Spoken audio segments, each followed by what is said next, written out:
नमस्कार साथियों। साथियों, इस टॉपिक में आप समझ जानेंगे कि संपत्ति के बंटवारा संबंधी प्रक्रिया। देखिए, एक चीज मैं आपको बता दूं, जो भी यूट्यूबर्स को मैंने देखा है, पहली बात तो वो सेक्शंस वगैरह नहीं बताते हैं और वो जो है वो क्लियर नहीं करते, क्योंकि देखिए खेती की जमीन बंटवारा करने की अलग प्रक्रिया होती है और रेजिडेंशियल मकान, ऐसी अचल संपत्तियां हैं जो खेती नहीं है, उनकी बंटवारा की प्रक्रिया थोड़ा अलग होती है। ठीक है, कोर्ट भी जो है इन दोनों के अलग अलग होते हैं, अधिकारी भी इनके जो है अलग अलग होते हैं। तो हम दोनों में कंपेयर करेंगे कि यदि मान लीजिए आपकी कृषि जमीन की बंटवारा प्रक्रिया है तो कैसे होगी, मकान या प्लॉट्स की बंटवारा प्रक्रिया है तो वो कैसे होगी, और सबसे पहले हम बात करेंगे उत्तराधिकार की। भाई बंटवारा में किसे क्या मिलेगा, ठीक है, किस किस का अधिकार होता है, वो हम बात करेंगे सबसे फर्स्ट पॉइंट पे। ठीक है, चलिए टॉपिक शुरू करते हैं। एक चीज और, अगर आप किसी भी मैटर में बेहतर लीगल एडवाइस लेना चाहते हैं तो कॉन्टेक्ट नंबर हमारा वीडियो के डिस्क्रिप्शन में आपको मिल जाएगा। ये बार बार मैं इसलिए बताता हूं कि कई लोग जो है कमेंट्स में हमारा कॉन्टेक्ट नंबर मांगते हैं। ठीक है ना, तो कमेंट्स में नहीं, डिस्क्रिप्शन में जाइए, नंबर मिल जाएगा, अपॉइंटमेंट लेके बात कर सकते हैं। ठीक है जी। अब साथियों मैं आपको बता दूं कि खेती की जमीन में देखिए किस किस का हिस्सा होता है, वो आप जान लीजिए। देखिए साथियों, जो कृषि जमीन होती है उस पर राजस्व संहिताएं लागू होती हैं। ठीक है, जो भी मान लीजिए आपकी राज्य स्तरीय नियम है वो लागू होते हैं, तो वो जो है थोड़ा बहुत अलग हो सकता है। ठीक है, वैसे देखा जाए तो खेती की जमीन में अविवाहित जो पुत्री जो होती है उसे अधिकार नहीं मिलता। जैसे मान लीजिए आप बात करें यूपीआरसी 2016, तो उसमें अविवाहित पुत्रियों को अधिकार नहीं मिलता है। ठीक है, बाकी सबको वही है जो नॉर्मल हिंदू उत्तराधिकार में वही है। ठीक है, दूसरा अगर मकान की बात करें तो मकान में जो है विवाहित अविवाहित को डिफाइन नहीं किया गया है, क्योंकि जो हिंदू उत्तराधिकार संशोधन अधिनियम 2005 है उसमें सबसे सब यही सबके लिए कहा गया है भाई, किसी भी प्रकार की मान लीजिए चाहे वो विवाहित हो अविवाहित हो, किसी में भेदभाव नहीं किया गया, सबको प्रॉपर्टी में बराबर का अधिकार मिलेगा। ठीक है, अब आता है कि बंटवारा कैसे होगा, प्रक्रिया क्या है। सबसे पहली प्रक्रिया तो साथियों ये है कि यदि मान लीजिए आप खेती का बंटवारा चाह रहे हैं या मान लीजिए साथियों आप मकान का बंटवारा चाह रहे हैं, तो वहां पे फैमिली सेटलमेंट मेमोरेंडम मान्य हो जाएगा। सुप्रीम कोर्ट के भी ऑर्डर है। और दूसरी बात मैं आपको बता दूं, नियमावली 109 जो है उसमें भी जो है सबसेक्शन में स्पष्ट लिखा हुआ है कि भाई जो भी मान लीजिए परिवार बंदोबस्त, उसमें परिवार बंदोबस्त यानी कि फैमिली सेटलमेंट से अगर मान लीजिए बंटवारा हो चुका है तो वही मान्य हो जाएगा। लेकिन फैमिली सेटलमेंट से बंटवारा जो हुआ है उसमें जो सेटलमेंट बनाया जाता है, जो मेमोरेंडम बनाया जाता है, लोग फिर जो है कोई भाई जो बेईमानी और जो लड़ाकू टाइप के होते हैं वो उससे मुकर जाते हैं कि भाई ये नहीं मैंने बनाया, ऐसा उसका कुछ नहीं होगा। तो फिर उन्हें चैलेंज करो, कोर्ट कचहरी की चक्कर काटो। ठीक है, तो सबसे पहले तो है फैमिली सेटलमेंट मेमोरेंडम। ठीक है, अब ये आप नहीं चाहते हो तो फिर एक चीज और रह जाती है साथियों, वो रह जाती है कि फिर आप अपना कोर्ट द्वारा ही बंटवारा करवाएं। तो फिर कैसे होगा, खेती का कैसे होगा, प्लॉट्स का कैसे होगा, वो जानिए अब आप।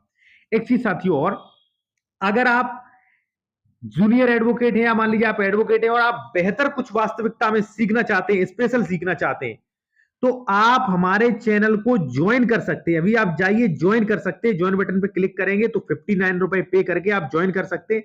इससे आप स्पेशल वीडियो देख सकते हैं, जो कोर्ट ऑर्डर्स जो होते हैं विद डिस्क्रिप्शन के ले सकते हैं, लेटेस्ट ऑर्डर ले सकते हैं, और वहां पे ड्राफ्टिंग भी सीख सकते हैं, कमेंट्स के आपको रिप्लाई मिलेंगे, तो काफी कुछ आपको मिल सकता है ओनली 59 रुपए में।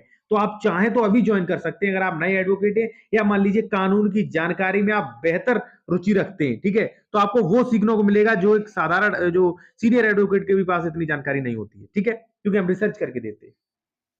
अब आप कहेंगे भैया आपने अभी तक ये नहीं बताया बंटवारा कैसे करा। हम ऑलरेडी दो प्रक्रियाएं बता चुके हैं। ठीक है, अब है कोर्ट द्वारा कैसे करवाएं। ठीक है, अब देखिए साथियों, सबसे पहले हम बताते हैं कृषि जमीन का बंटवारा कैसे करवाएं। देखिए, अगर खेती की जमीन का बंटवारा करवाना है तो वो जो है साथियों धारा 116, 117, नियम 109 में होगा। ठीक है, अब उसके लिए मैं आपको बता दूं, मान लीजिए आपकी फैमिली है या मान लीजिए उसमें कई सह खातेदारक हैं, तो आप उसमें बंटवारा कराना चाहते हैं, करवा लीजिए, अच्छा रहेगा। विवाद जो है बिल्कुल हमेशा के लिए खत्म हो जाता है। उसके लिए आप क्या करेंगे, उसके लिए आपको जाना पड़ेगा राजस्व न्यायालय। राजस्व न्यायालय क्या होते हैं साथियों, तहसील होगी, वहां पे आपको जाना पड़ेगा। वहां पे जाने के बाद आपको जो है एडवोकेट से मिलना पड़ेगा। वो आपका सबसे पहले 116 में दावा तैयार करेंगे, धारा 116 में। अब जब आप बंटवारा के लिए जाते हो तो आपके पास खतौनी होनी चाहिए जिसमें आपका नाम है। ठीक है, और बंटवारा में सभी को पार्टी बनाया जाएगा, यानी कि जैसे मान लीजिए खाता नंबर 599 कोई गाटा संख्या है, उसमें जितने भी खातेधारक होंगे, चाहे उसमें 10 सह खातेधारक हो या 15, चाहे 2, सबको वहां पे पार्टी बनाया जाएगा, यानी कि सबके लिए नोटिस इशू किया जाएगा। सबसे पहली पूरा दावा तैयार किया जाएगा, दावा में ये लिखा जाएगा कि भाई हम दोनों लोग जो हैं वो नहीं बन पा रहे हैं, हमारा जो है अक्सर जो है फसल को लेके लड़ाई झगड़ा होता रहता है, इसलिए जो है हम भाई अब बंटवारा ही कराना चाहते हैं और बंटवारा करने का जो अधिकार है वो श्रीमान जी न्यायालय को है, इसलिए हम बंटवारा करवाना चाहते हैं। ठीक है, तो ये लिख देगा। और उसमें सबसे पहले 116 में अंश डिक्लेरेशन जो है वो उनकी मांग करेगा 116 में। ठीक है, तो वहां पे जाएगा, जैसे ही मान लीजिए आपने वाद किया, आपको तारीख मिल जाएगी, सबके पास नोटिस जाएगा। ठीक है, सबको आपत्ति वगैरह करने का अवसर दिया जाएगा, और वहां पे जो मान लीजिए आपका दावा है वहां पे जो है आप अंश अपना खुद डिक्लेयर करेंगे कि भाई हमारा 101/4 है इसमें, वो हमारा दिया जाए। ठीक है, और मान लीजिए देखिए सबको नोटिस जाएगा, तो मान लीजिए अगर किसी को आपत्ति है तो आपत्ति करे, आपत्ति नहीं है तो कोई दिक्कत नहीं। ठीक है, तो सबका सबसे पहले क्या होगा, अंश डिक्लेरेशन होगा कि इस जमीन में किसका कितना शेयर है। ठीक है, कि फलाने ए का जो है 1/3, फलाने बी का जो है वो 1/6, फलाने सी का जो है वो 1/2। ठीक है, और मतलब अंश भी जो है बिल्कुल स्पष्ट किया जाएगा, पूरा केस चलेगा, यानी कि सबको नोटिस दिया जाएगा। सबको नोटिस के बाद जो है आपत्ति का अवसर दिया जाएगा, अगर किसी की उस पर आपत्ति हो तो आपत्ति दे, अगर मान लीजिए आपत्ति है तो आपत्ति पे बहस साच, फिर उसके बाद डिक्री जारी होगी। ठीक है, डिक्री में स्पष्ट लिखा होगा कि आपका कितना अंश है, उसमें फलाने व्यक्ति का कितना अंश है, सबका इसमें अंश डिक्लेरेशन होगा। ठीक है, अब आप सोच रहे होंगे कि सर बंटवारा हो चुका है, लेकिन अभी नहीं हुआ है।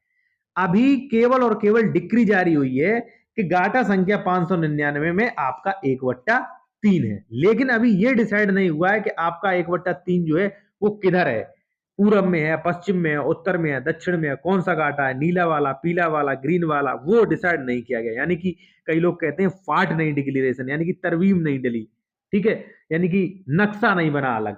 ठीक है, तो उसके लिए साथियों आपको वाद करना पड़ेगा धारा 117 में। ठीक है, धारा 117 में करना पड़ेगा आपको।